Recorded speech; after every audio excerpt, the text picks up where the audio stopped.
All right, it is that time. Hello, everyone.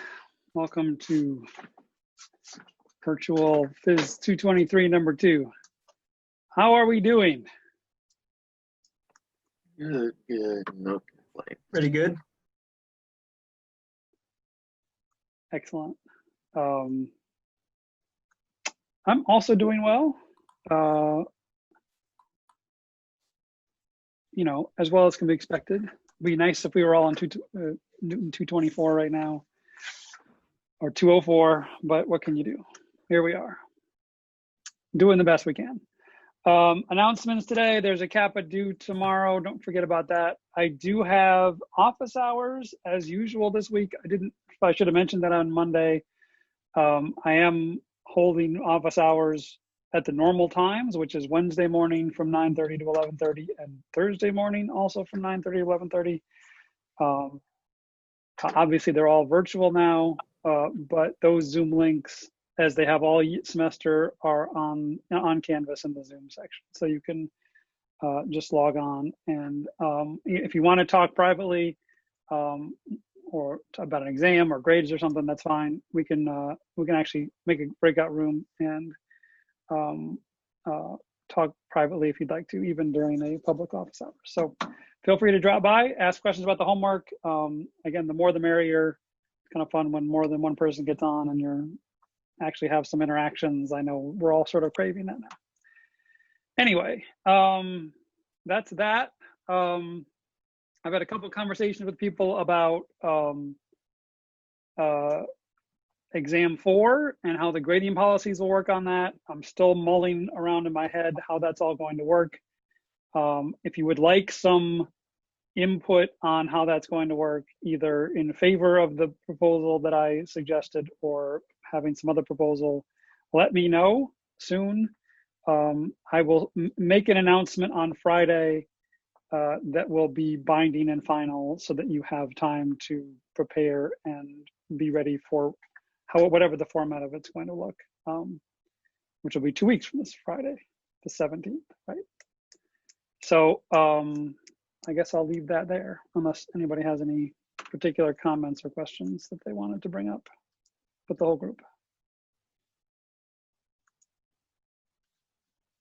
Okay, hearing none. Where were we? We were, I believe,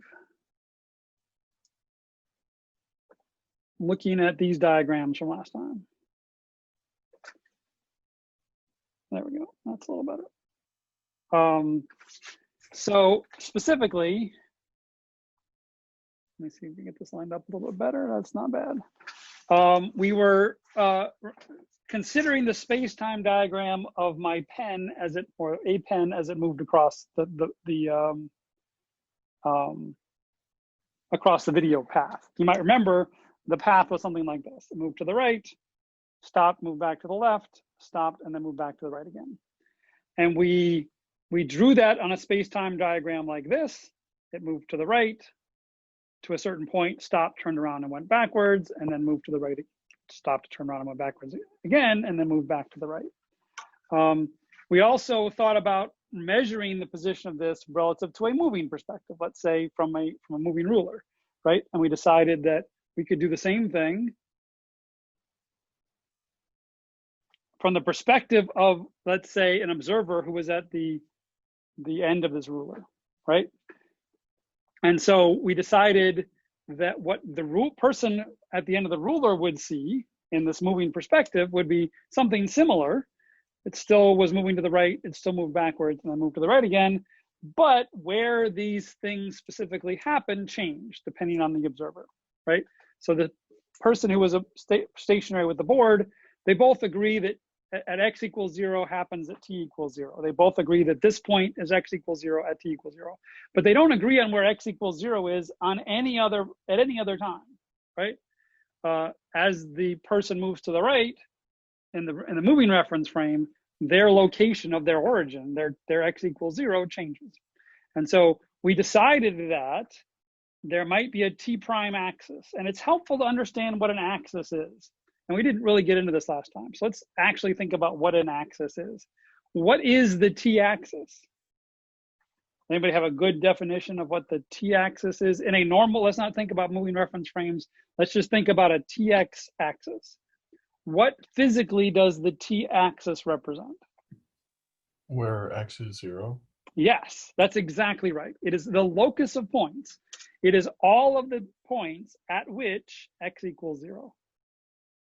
All of them. That defines the t-axis. And likewise, what defines the x-axis? It is the locus of points, all of them, where t equals 0. Right? So what is our t? We have a different axis system down here, but it looks the same, right? Our t prime axis and x, t prime axis is the locus of points where x equals 0 in the t prime frame, right?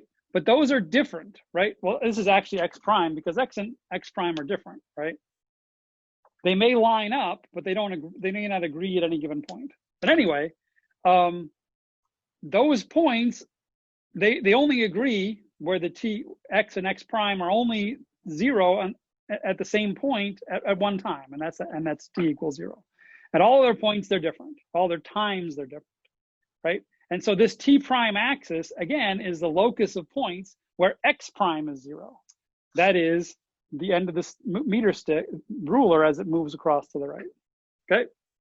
So when we draw a t prime axis, it's kind of weird to think about a t prime axis, but it really is analogous to the t axis in the sense that it is the locus of points where x prime equals to 0. It is basically the location of the 0 point of this axis scale as a function of time. Here it's just moving off to the right at some constant speed. And so it moves at some constant slope. Now, the danger of plotting t versus x as opposed to x versus t as you've done it before is it's a little counterintuitive, right? You expect the faster an object moves, the steeper the slope is on this graph, but it's exactly the opposite here. The faster an object moves, the shallower the slope, right? The more it moves in x for every time interval. So a really fast object will have a very shallow slope and be close to the x-axis. A very slow-moving object will be close to the t-axis and have a very steep slope. In fact, an object that isn't moving at all will have an infinite slope, right? It will just be moving perfectly straight up. Okay, so we left last time with the question of what is actually happening, right? We know that in going from this diagram to this diagram, we have to do some kind of rotation thing, but rotation didn't seem right because if you're going to rotate things, you might have to rotate the x-axis too, and that didn't seem right, right? We don't want to be messing with the location of points at which time is 0. That doesn't seem right. We may have to do that later, but let's not do that yet. So if you watch the Minute Physics video, they do a pretty good job of showing in a strictly non-relativistic sense what this transformation has to look like, and it's basically a shear transformation, right? You take all of the points that are here and rotate them back. Everything that's here, rotate it back. So the further up in time you are, the more you have to shift all those data points over. There is no specific rotation because that would involve all of these points moving up as well. They also mentioned some weird thing where you might move down, but that's not something we're going to think about yet either. But really, it's just a shear transformation. Everything moves. We don't want our times to change really at all, right? And so all we're doing is moving them back to the axis. Okay, so that's great.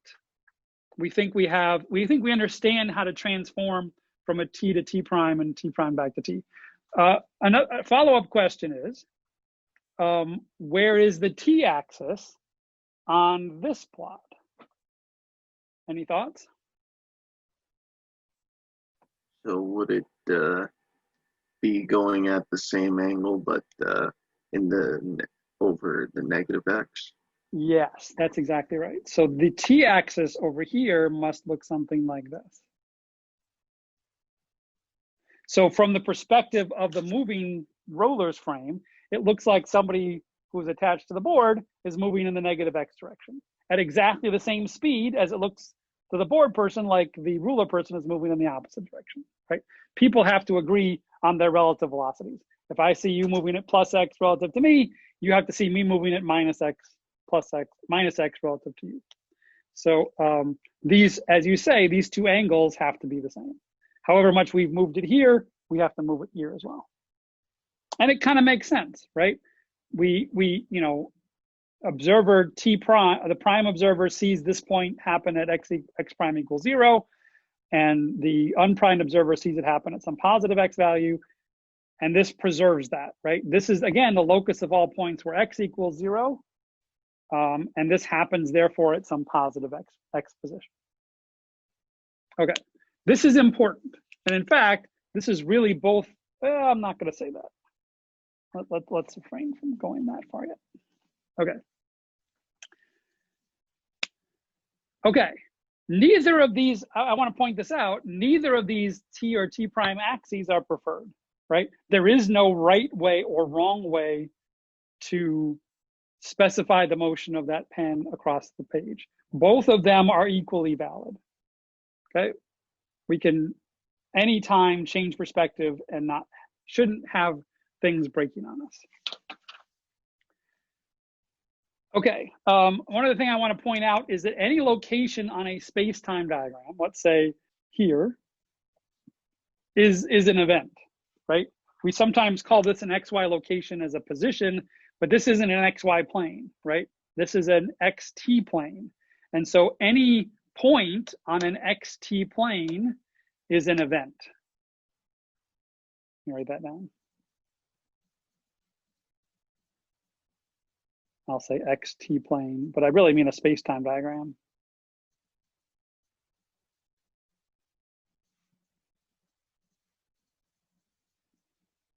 So an event is anything that has a location in space and a time, right? This could be a measurement when I'm taking a measurement of something and I'm thinking about the left-hand side of my ruler. The event is the instant that I'm measuring it, and the location might be the left-hand side of the ruler. It could be a flash bulb going off.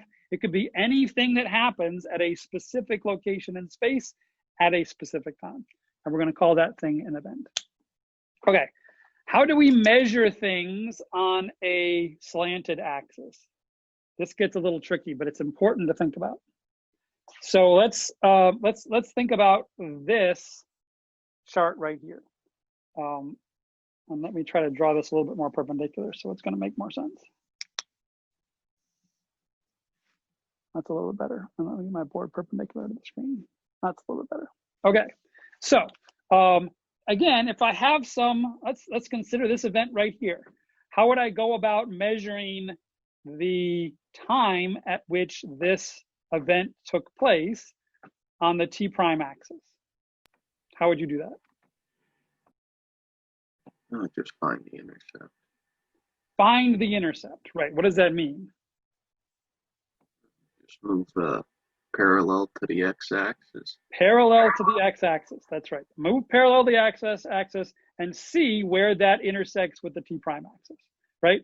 This works, in fact, both cases because the x and the x prime axis happen to be somewhat parallel to one another to get the t axis as well.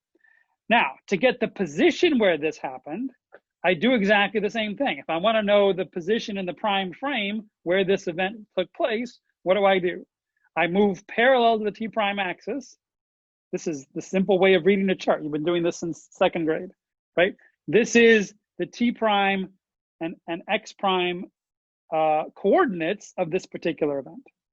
How do I, though, measure the x position on the non-primed axis?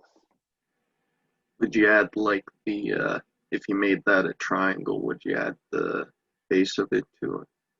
Yeah, I want you to think about, though, the steps that we did to do this, right? We dropped this parallel to the t prime axis to get this point.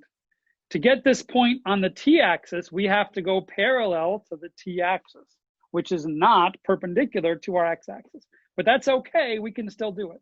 Since this is a linear thing, all we have to do is drop this thing parallel to the t-axis, and that will give us the x coordinate of this particular event, which can be measured at a specific x time prime d prime and a specific xt.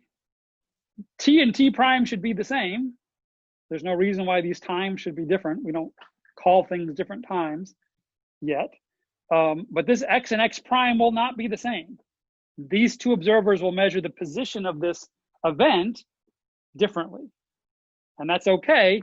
You just have to take wherever it is on this diagram and move backwards to the x-axis or the x prime axis parallel to the time axis of the coordinate that you're interested in. Does that make sense?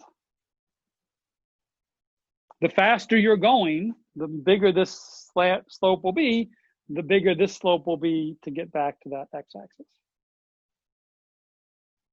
Okay, how does this work with relativity? It turns out relativity breaks this picture fairly quickly, as the minute physics video showed you. So let's think about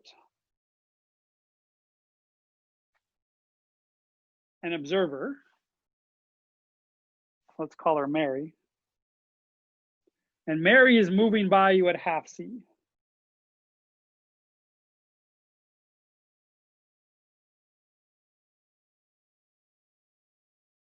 Half the speed of light. You can see why these are all thought experiments, because you can't actually do this in real life.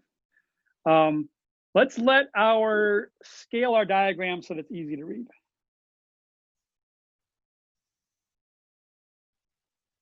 Let's let this be 1 second, and this be 2 seconds, and this be 3 seconds. And let's let a similar distance here, which I've drawn as about 6 centimeters, be over here about the same. And let this be 3 times 10 to the 8 meters. And this be 6 times 10 to the 8 meters. And this be 9 times 10 to the 8 meters. And this way, if we scale it this way, we have the convenience of light traveling to the right, a photon, a beam of light, a flashlight that goes off at t equals 0 will have a slope of exactly 1 moving through our diagram. So things traveling at the speed of light have slopes of 1. Okay, and so obviously if it starts off at x equals 0, t equals 0, after 1 second it's going to be 3 times 10 to the 8 meters away. After 2 seconds it's going to be 6 times 10 to the 8 meters away, et cetera, et cetera, et cetera. Okay. So the slope of a photon moving in the plus x direction is plus 1.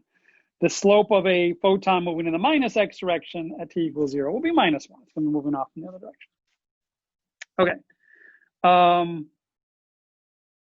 Where is Mary at t equals 4? Or let's say t equals...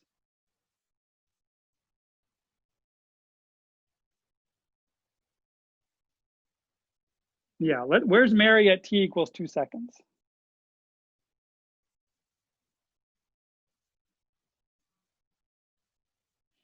If she's moving at half c. And let's say she also started at x equals 0 at t equals 0. She should be at 3 times 10 to the 8 meters. Right. So if she's traveling at half the speed of light, that's 1.5 times 10 to the 8 meters per second. So after 2 seconds, she should have gotten 3 times 10 to the 8 meters away. She should be right there. If I've drawn this right, Mary's world line will look something like this.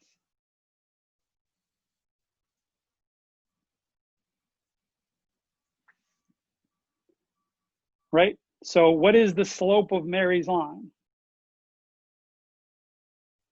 This is, by the way, Mary's T prime frame, right? If you're going to switch to Mary's perspective, this is the T prime frame for Mary's perspective. What is the slope of Mary's T prime line? If C is what? If C is 1. 1/2. It's not a half. Half would get us down here.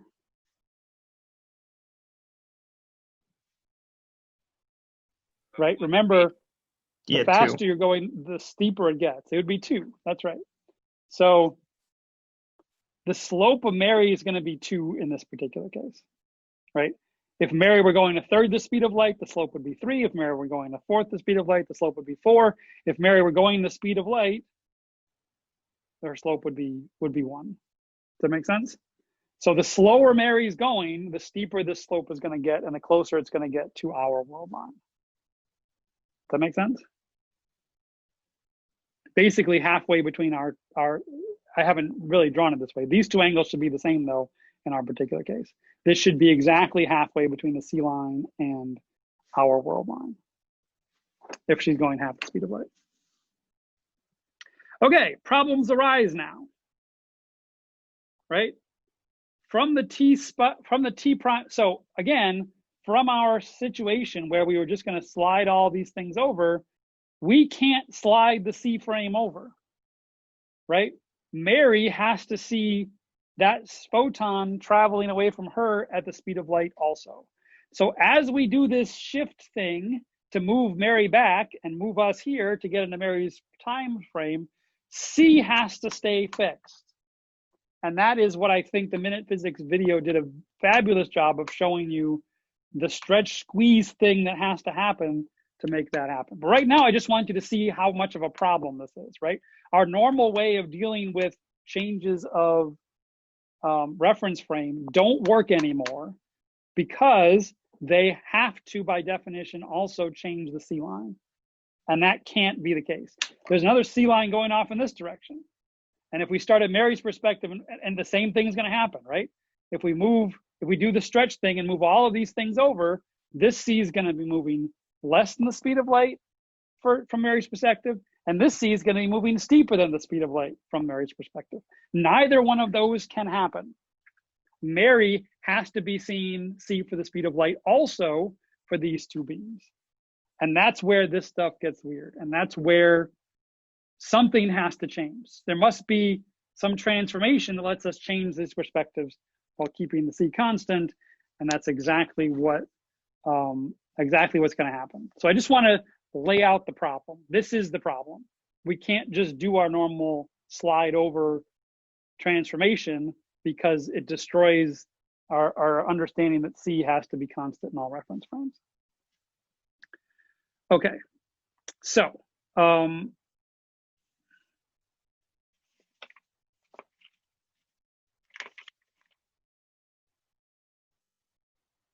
actually going to do this now. I'm going to stop. Let's actually define a Minkowski diagram real quick.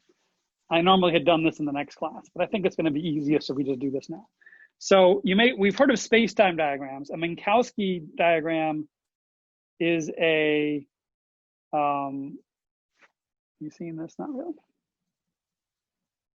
Is a particular kind of space-time diagram. So it's a space-time diagram where instead of X is still the x-axis, but instead of the y-axis being t, we make the y-axis c times t. And this gets rid of us needing to use any weird units, right? It eliminates us from having to have this slope be c. It eliminates us having to do 1 second, 2 second, 3 second, equivalent to 3 times 10 to the 8 meters, 6 times 10 to the 8 meters, 9 times 10 to the meters. C times t has units of meters. X has units of meters, right? These are both, this is more like a regular XY diagram, even though this is a time progression up here. This is measured in units of meters also, right? And so we're not going to ever worry about what the numbers are really here. But know that in this case, the slope really is 1 for C, and it really is -1 for a C in this direction, right? And so it prevents us, now the slope really is 1. It's not 1 if you scale it in exactly the right way. Now we're just scaling it 1 meter, 2 meter, 1 meter, 2 meter, right? And then the C comes out naturally to be, speed of light comes out naturally to be a slope 1 thing, right? So we're going to talk about CT axes. We're going to talk about Mary in that last example, we're moving here at CT prime at half the speed of light at a slope of exactly 2. You don't even have to say in this weird situation where we've scaled it such that 1 meter in this direction or 1 second in this direction equals 3 times 10 to the 8 meters in this direction. So that's a Minkowski diagram. It's exactly like the other space-time diagrams we've been using, but it's simpler to think about because you don't have the different units on the both axes. It's a little bit weird to think about because this has units now of meters, but you get used to it. It doesn't really matter that much in the end. Okay, let's make sure we understand these Minkowski diagrams though. Let's do some quick examples. So I want you to do this wherever you are too. Wherever you're taking notes, I want you to, let's draw this diagram up here. We've got a CT axis. We've got an X axis.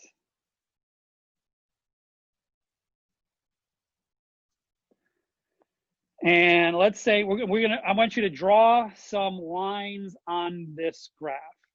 So line A, let me draw them down here. Sure, A is gonna be light traveling in plus X direction.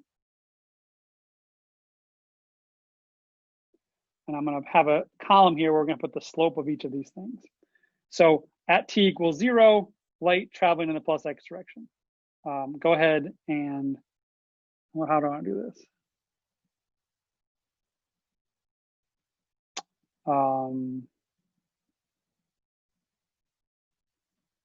Yeah, let's do these one at a time.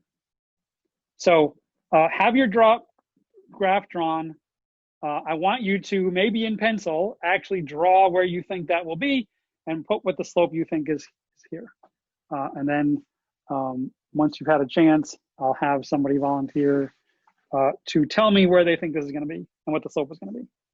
Go ahead, we're ready.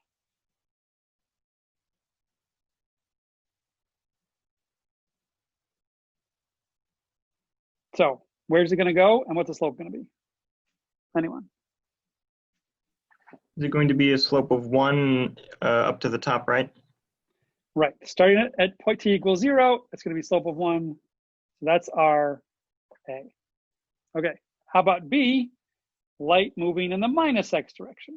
Somebody else, what's the slope going to be and where is that, how is that going to look? That would go into the top left quadrant with a slope of -1.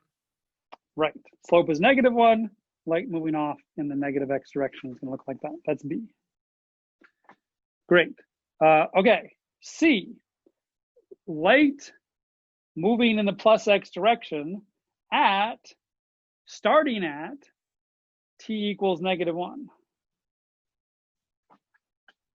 Maybe the same slope as A, but just shifted down 1. That's right. So whatever -1 second is, maybe it starts there. That's CT equals -1 seconds. And it's going to have exactly the same slope as A. That's right. How about light? How about D? Light moving in the minus X direction at t equals +1. Somebody else. Well, it would start 1 above the origin and move in the same direction as B. Right, exactly right. And the slope would be? -1. -1, exactly. Okay, now, these are not going to be light anymore. What if we have an object moving at half c in the plus X direction, starting at t equals 0? Somebody else. It's going to have a slope of 2 in the right quadrant. Right, so it's going to start again at t equals 0, except the slope is going to be 2. It's going to look something like that. Okay, I'm going to move F over here because I'm running out of space. How about object at a third c in the plus X direction? Somebody else. Would it be in the first quadrant and the slope would be +3? Exactly. Starting at t equals 0, it's going to have a higher slope even. There's F. Okay. Okay, how about, we're almost done. Object, I've got 2 more. Half c in minus X at t equals -1.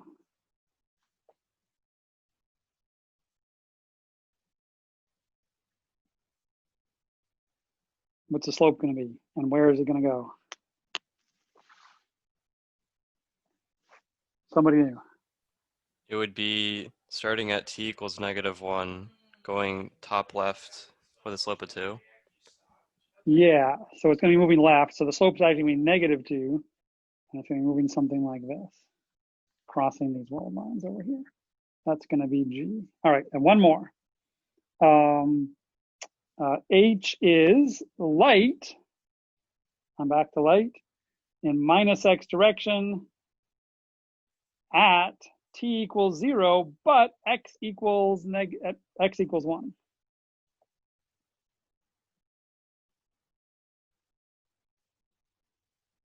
Would it be the same as C? Sorry? It's the C line. Yeah, would it be the same as C then?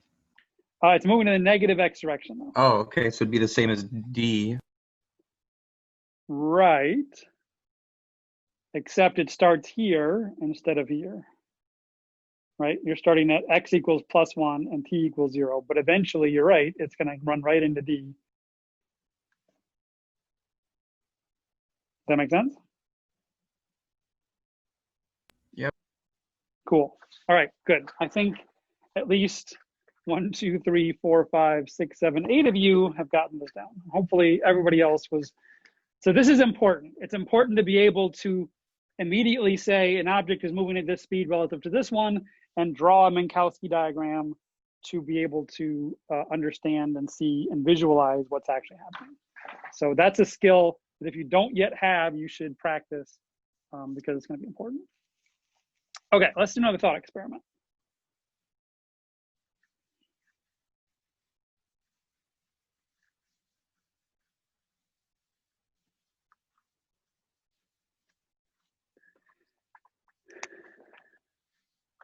Mary and Frank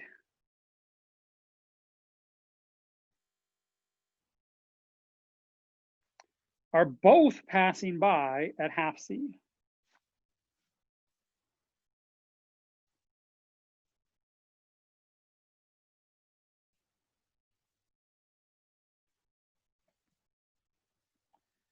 One second apart. So you're standing here, Mary goes flying by you at half the speed of light.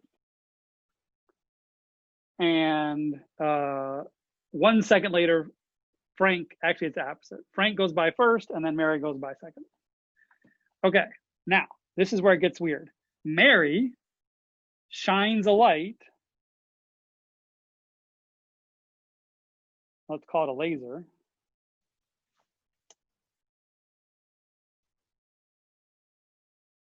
At t equals -1. That laser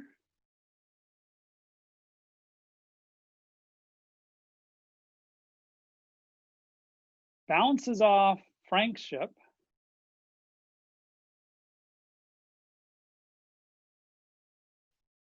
and returns to Mary. That's the situation. Let's try to first draw this from Mary's perspective, because this is pretty simple from Mary's perspective.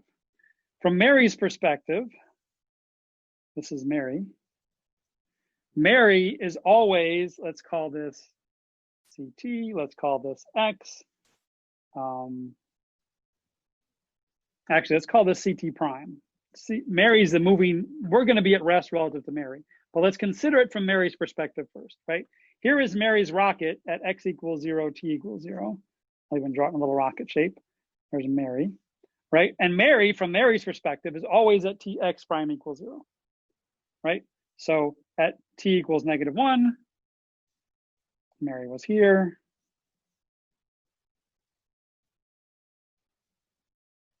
At t equals +1, Mary's going to be here, right? And since Mary and Frank are both moving at the same speed, where's Frank going to be?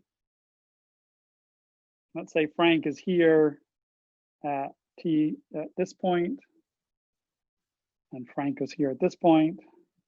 Oh, where's Frank going to be at t equals -1? Same as Mary? No, Frank is not here at Mary. So Right. both Frank and Mary are moving at the same speed. And so from Mary's perspective, Frank is actually perfectly stationary, right? So Frank's position doesn't change. Frank is actually right there at t equals -1 and t equals +1 is still right there. This is all fairly pedestrian from Mary's perspective. Mary is just sitting in her spaceship and fires a laser at Frank, and the laser comes back. All right, does that make sense? From our perspective, things are going to get twisted. But from Mary's perspective, this whole event sequence is going to be fairly straightforward. So at t equals -1, Mary fires her laser. That laser reaches Frank's ship at t equals 0. At t equals, and then it bounces back as lasers off of mirrors do, and then intersects back with Mary at t equals +1. Make sense? Okay. Oh, there's chat. We just being funny. Nice. Haha, very funny. Excellent. Okay. So no special relativity needed. This is all fine. Nothing weird is happening. I want you, hopefully you have this in your notes now. I don't have enough board space that I can draw both of these diagrams at the same time, but you're going to have to think back to this one. So hopefully it's in your notes and you have it down. Otherwise, you'll have to go back and watch the video. Okay, let's think of it from your frame as you're watching Mary and Frank go by.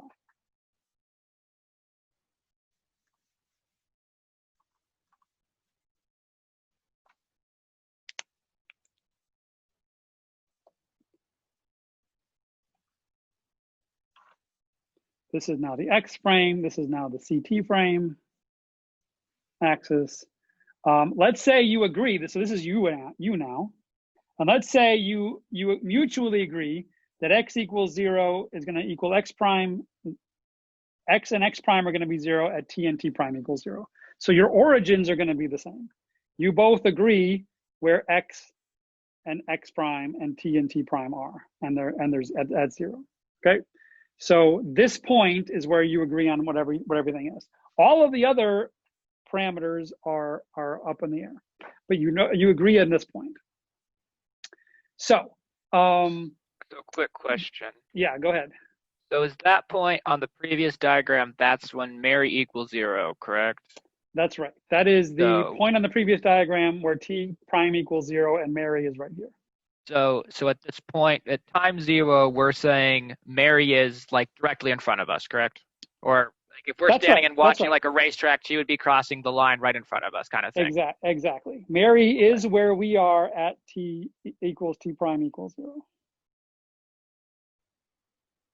That's the instant that Mary passes us. That's right. Okay. Let me. So this is a thought experiment, but let me back up and tell you what the purpose of this thought experiment is. The purpose of this thought experiment is to figure out where the x prime axis has to be, because it turns out, as we've drawn it before, the x and the x prime axis have always been aligned, and it turns out that might not be the case. And this is a thought experiment that will try to lead us through where the x prime axis has to be for Mary, given her t prime axis, where it's going to be. Okay, so that's the thought experiment we're going through. So let's think about where Mary's path is. What is Mary's world line going to be through our space-time diagram? Is it going to have a slope of 2? Yes. So this is exactly an object moving at half the speed of light in the plus x direction. So it's going to look something like this. That's CT prime. That's Mary. And we can extend this in this direction too. I haven't drawn that very straight, but it should be a straight line going with slope equals 2. Great. So the question we are asking is, where is the x-axis, x prime axis? So my posit is it can't be the x-axis, but let's figure out why that has to be true. And let's think about the events that we just saw. We know that at t equals -1 second, let's call this -1 second. We know that the event that happens at t equals -1 seconds is that Mary fires her laser, right? what is the world line of that laser going to look like? Well, that's going to start at that point and continue with a slope of 1. Exactly. So it's going to start at this point and continue with a slope of 1. Something like that. That's the, if the laser had continued to go forever, it would just move on in that direction. Now we know that it bounced off of Frank at some point and returned back to Mary. We don't necessarily know when or where that happened, though. How could we go about figuring that out? Well, we know another event too. The other event that we know is the moment at which that laser returned to Mary, right? Where did that happen? That happened, in Mary's perspective anyway, at t equals +1. So I take a symmetric thing over here, put a +1 here, and I know that at this point, that laser has to be returning to Mary, has to be returning and hitting Mary's ship. So what is a laser? What is the path of the laser through this point look like? It would have a slope of -1. It has to have a slope of -1. We all see light moving in at the speed of light, right? So if we were to continue it in this direction, we know that it has to intersect this point, and we know that it has to move at the slope of exactly -1. If we extrapolate that backwards, what does that show us? We do that backwards, we get an intersection point that looks like that. Now that's interesting, right? If you go back and look at the first diagram we drew of this from Mary's perspective, this was a completely symmetric thing. An event happened here, a second event happened here, and a third event happened here. Those same 3 events still happen from your perspective, but the intervals between them have dramatically changed, right? A much longer interval had to have happened between the firing of that first laser and it hitting Frank's ship than the return flight from Frank's ship back to Mary's ship. From your perspective, the intervals are very different for those two, between those 2 events. From Mary's perspective, they happen to happen symmetrically, 1 second apart for each of them. So, quick question. Yeah. So right now, based off of that event diagram, so at time equals 0 for Mary. So as Mary's passing you, she's seeing the laser reflect off of Frank's ship based off the last diagram.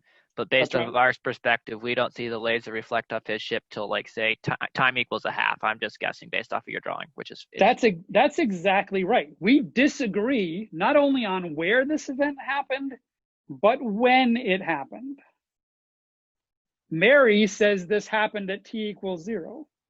We say this happened at t greater than 0. This is above our x-axis, right? If we move a line back here, we're well above the x-axis. This is a positive time for us. We do not agree on when this happened. Interestingly, so that's weird, right? We no longer agree on when things happen. We're experiencing time differently in some weird way. But we can also say something about the x prime axis now. What is the x prime axis? The x prime axis is the location of all of the points where t prime equals 0. We have 2 of those points now. We know this is one point where t prime equals 0. We also know that this is a point where t prime equals 0.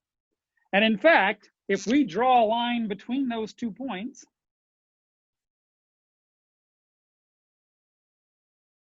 we have drawn the x prime axis. Can you guess what this angle is?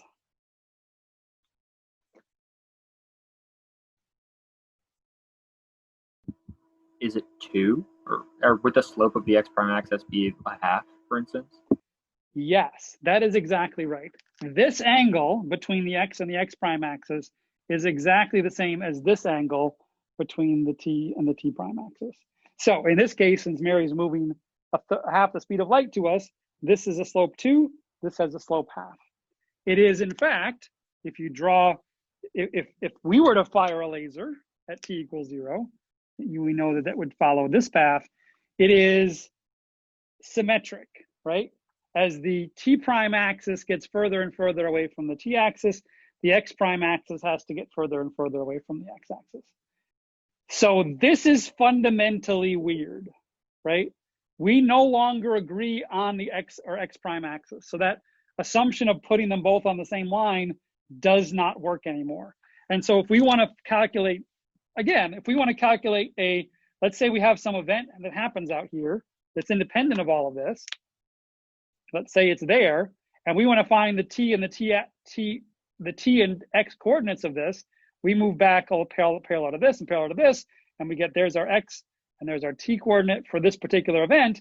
If we want to get the x prime and t prime, we have to follow paths that are parallel to the x prime axis and paths that are parallel to the t prime axis in order to get the x prime and t prime coordinates of that particular event. This gets complicated very fast. And I don't want to overcomplicate this. The simple idea is this. As an object gets faster and faster, obviously, this is the easy part. The t prime axis has to get more and more sloped, right? Until, let's say this is our C line, right? You can't go faster than the speed of light, so you can never get steeper than 1.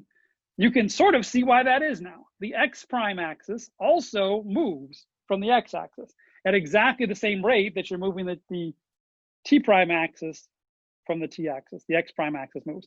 And as you get faster and faster and closer to the speed of light, the ct prime and the x prime axes get closer and closer together.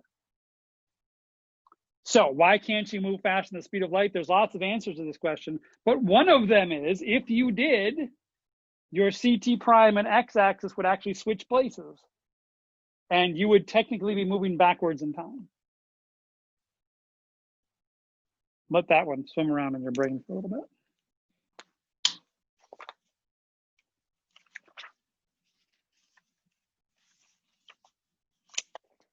Okay.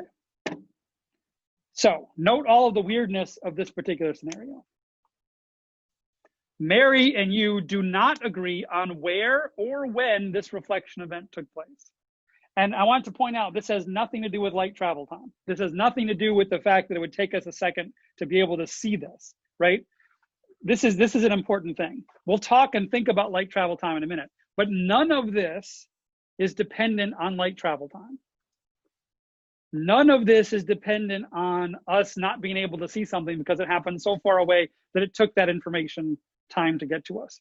All of this is assuming that we have someone in our reference frame at that event with a stopwatch who is recording the actual time that that event took place and then reporting it back to us, right?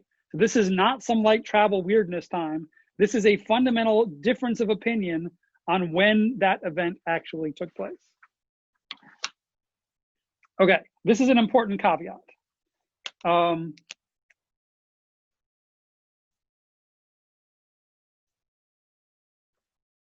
In any situation, observers do not have to agree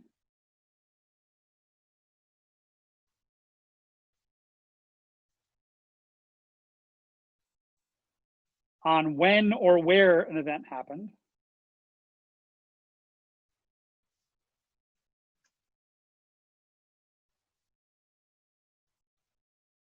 They do have to agree on what happened.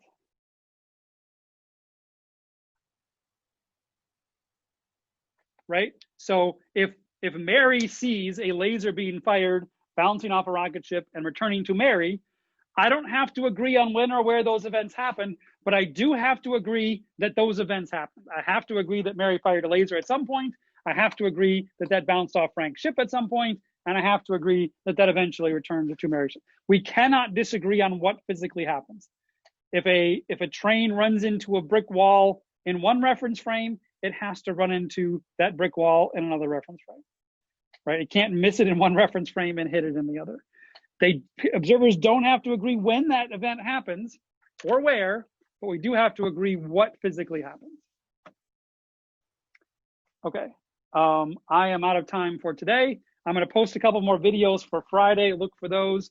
And on Friday, we will actually derive the Lorentz transformation. That transformation that takes a position, a location in a CT, an XT diagram, and converts it into an X prime, CT prime coordinate system. So look forward to that. And I'll see you on Wednesday.